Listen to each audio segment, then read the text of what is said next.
ഈ വർഷം ഞാൻ എന്തൊക്കെ ചെയ്തു എന്ന് നോക്കിയാലോ. 700ഓളം ഷോർട്സ് ഈ വർഷം ഞാൻ എടുത്തിട്ടുണ്ട്. 300ഓളം വീഡിയോസ് ഞാൻ എടുത്തു. അതുകൂടാതെ 250ഓളം മോട്ടിവേഷണൽ വീഡിയോസും ഞാൻ എടുത്തിട്ടുണ്ട്. അതിനു പുറമെ 25,000 സ്റ്റുഡൻസിനെ ഇംഗ്ലീഷ് ബസ്സിൽ ഞാൻ പഠിപ്പിച്ചിട്ടുണ്ട്. അതിനേക്കാളൊക്കെ കൂടുതൽ 2 ലക്ഷം സബ്സ്ക്രൈബേഴ്സാണ് ഈ വർഷം എൻ്റെ യൂട്യൂബ് ചാനൽ കൂടിയത്.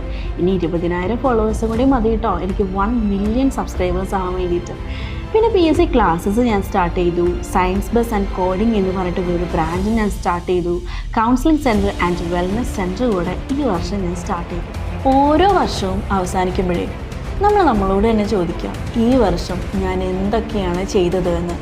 അങ്ങനെ ചോദിക്കുമ്പോഴേ ഒന്നും ചെയ്തിട്ടില്ല എന്നാണ് നിങ്ങൾക്ക് ഉത്തരം കിട്ടുന്നതെങ്കിൽ, നിങ്ങളുടെ ലൈഫിൽ ഒരു ചേഞ്ചും ഉണ്ടായിട്ടില്ല എന്നാണ് നിങ്ങൾക്ക് ഉത്തരം കിട്ടുന്നതെങ്കിൽ, നിങ്ങൾ തന്നെയാണ് അതിന് കാരണക്കാരൻ. You are the only one responsible for that.